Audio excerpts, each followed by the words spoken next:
Before we begin, take a slow breath and notice where offense may have been shaping your reactions. Today we will untangle forgiveness from reconciliation and strengthen the wisdom that protects your heart and your peace. Trigger awareness. This quiet time references themes of injustice, manipulation, and silencing of truth. If you've experienced spiritual pressure to reconcile in unsafe situations, move gently. You are not being asked to re-enter harm. This reflection honors wisdom and safety.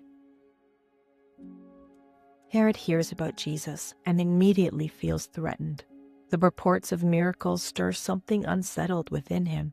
He wonders if John the Baptist, whom he had imprisoned and executed, has somehow returned.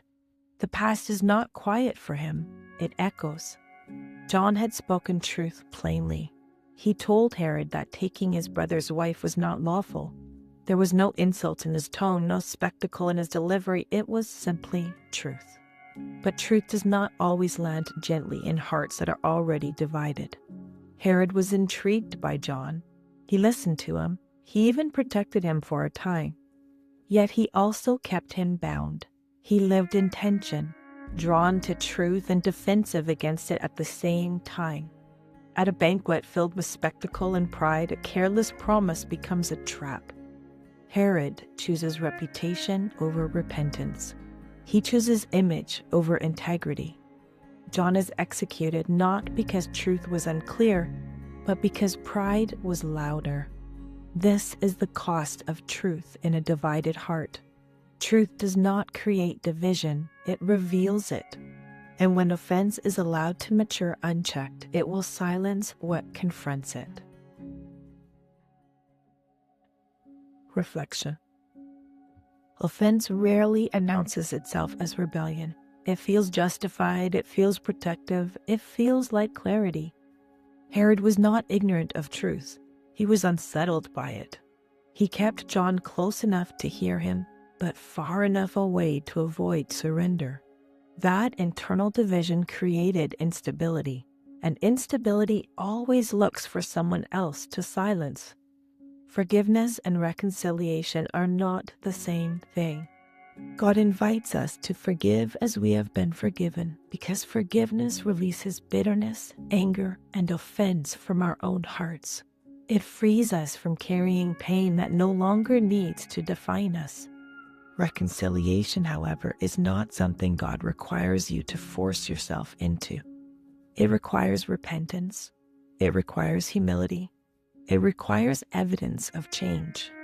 John spoke truth. Herod felt conviction. But there was no repentance. There was no transformation. And reconciliation was not possible. Forgiveness releases offense. Reconciliation requires mutual change. When this distinction is misunderstood, women are often pressured to reconcile prematurely, sometimes in situations that are unsafe or manipulative. That is not biblical reconciliation. That is confusion dressed as spirituality. You are not required to repair what someone else refuses to acknowledge.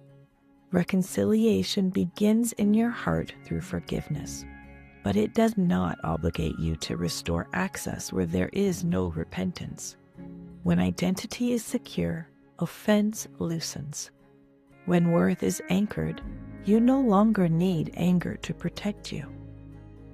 Wisdom guards both your heart and your peace, and that is strength. Thank you for listening. For Kingdom Identity Quiet Times with Lisa resources, go to www.school.com/identity.